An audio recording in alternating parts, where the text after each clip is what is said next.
Hello, good evening. मैं संतोष भैया आप सबका अपने इस यूट्यूब चैनल पर आप सबका स्वागत करता हूँ। बात करें आज के इस वीडियो की, तो आज के इस वीडियो में हम आपको ग्रामर का एक टॉपिक प्रीपोजिशन बतलाने वाले हैं। तो आइए शुरू करते हैं। तो सबसे पहली बात है कि प्रीपोजिशन क्या होता है। तो प्रीपोजिशन एक वर्ड है। प्रीपोजिशन क्या है? एक वर्ड है जिसका उपयोग हम दो नाउन के बीच के रिलेशन को बतलाने के लिए करते हैं। तो क्या है प्रीपोजिशन? तो preposition is a word which is use to establish a relation between two nouns. मतलब दो नाउन के बीच के रिलेशन को बताने के लिए हम जिस वर्ड का प्रयोग करते हैं वो वर्ड क्या है? आपका प्रीपोजिशन है। जैसे टेबल पर क्या है? किताब है। तो यहाँ टेबल और नाउन, टेबल और किताब, यहाँ टेबल और किताब आपका क्या है? नाउन है। और इन दो नाउन के बीच के संबंध बतलाने के लिए किस चीज़ का प्रयोग किया गया है? पर का। तो ये पर आपका क्या है? प्रीपोजिशन है। इसे बनाएं कैसे?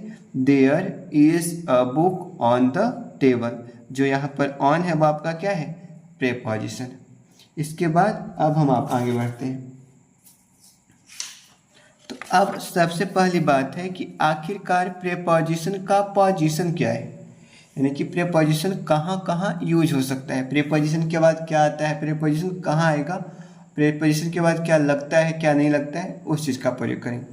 तो सबसे पहला है प्रीपोजिशन का पोजीशन में after preposition objective case usages. Preposition के बाद हमेशा ऑब्जेक्टिव केस का उपयोग होता है, न कि सब्जेक्टिव केस का। जैसे आपके पास दो एग्जाम्पल है, she has complained against Ram and me, और दूसरा एग्जाम्पल है she has complaint against Ram and I. तो आप सबको सोच करके ये बताना है कि आखिरकार इन दोनों में से कौन सा ऑप्शन सही होगा या कौन सा एग्जाम्पल सही होगा, पहला या दूसरा।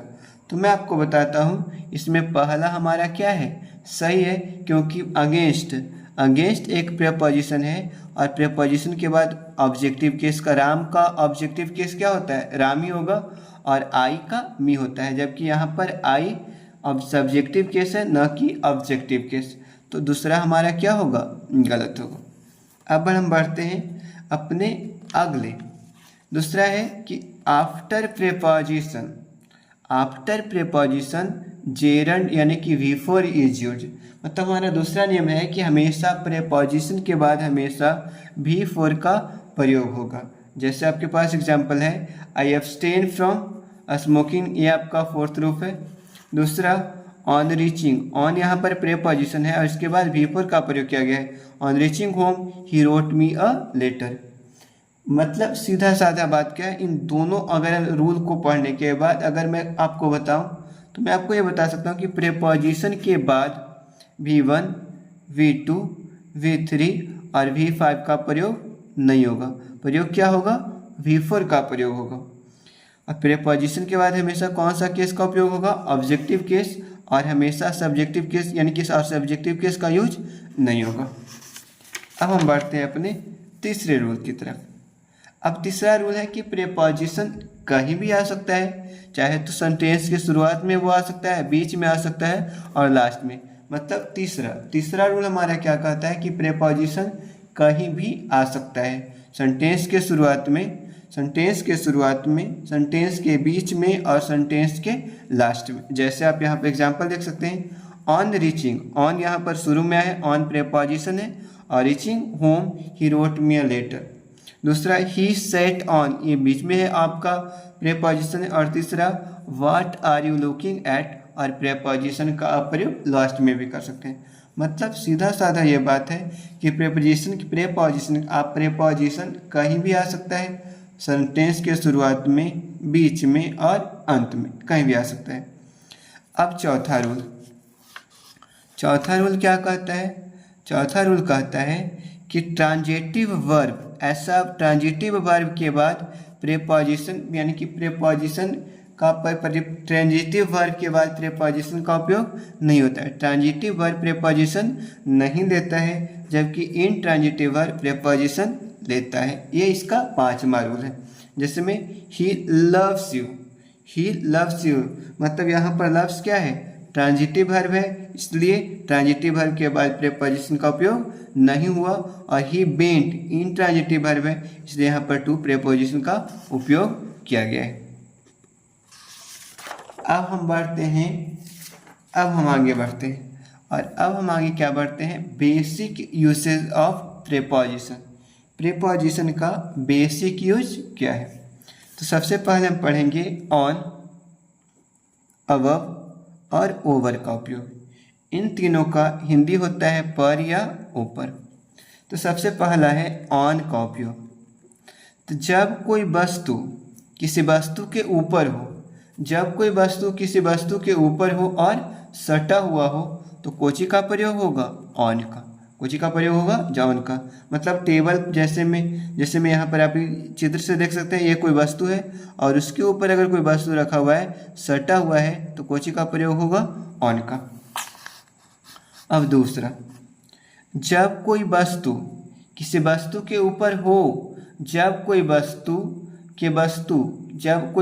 के ऊपर कोई वस्तु हो और सटा हुआ न हो तो हम कोची का प्रयोग करते हैं, अबव का प्रयोग करते हैं। जैसे यहाँ कोई वस्तु है और उसके ऊपर कोई वस्तु है परंतु वह सटा हुआ नहीं है तो कोची का प्रयोग होगा, अबव का।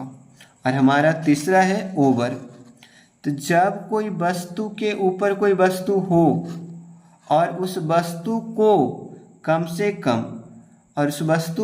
से कम दो दिशाओं से घेरे रखा हो तो ओवर का प्रयोग होगा। मतलब अगर कोई वस्तु के ऊपर कोई वस्तु हो और उस वस्तु को अगर वह वस्तु दो दिशाओं से घेरे हुए है तो कोची का प्रयोग होगा, ओवर का।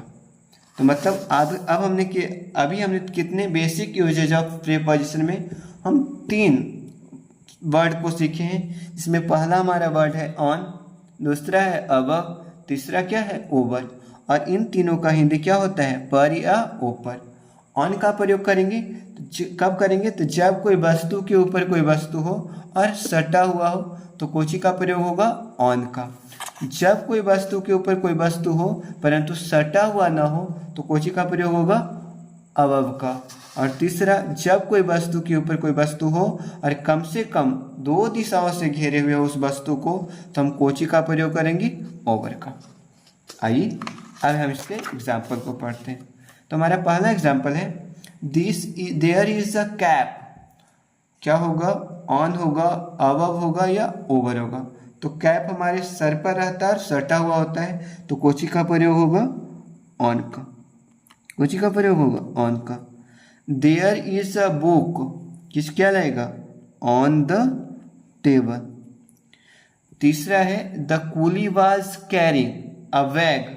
एक बैग को अगर कूली अपने सर पर ढोता है तो सटा करके रखता है और उस पर कोची का प्रयोग होगा, ऑन का। द फैन, जो पंखा है सर छत पर, द फैन इज अबव। यहाँ पर किस चीज का प्रयोग होगा, अबव अस। अब रहा बात, देयर इज अ ब्रिज। क्या होगा, ओवर द गंगा। क्योंकि ब्रिज गंगा को कम से कम दो दिशाओं से क्या करता है, घेरे रखता है, इसलिए आपका कोची होगा, ओवर का प्रयोग होगा। और the roof is over your head. तो ये था आज का हमारा क्लास। वीडियो अच्छा लगा हो, हमारा पहला वीडियो है, अच्छा लगा हो, थोड़ा सा भी समझ में आया हो तो प्लीज़ हमें सपोर्ट कीजिए और हमारे चैनल को सब्सक्राइब कीजिए। Thank you.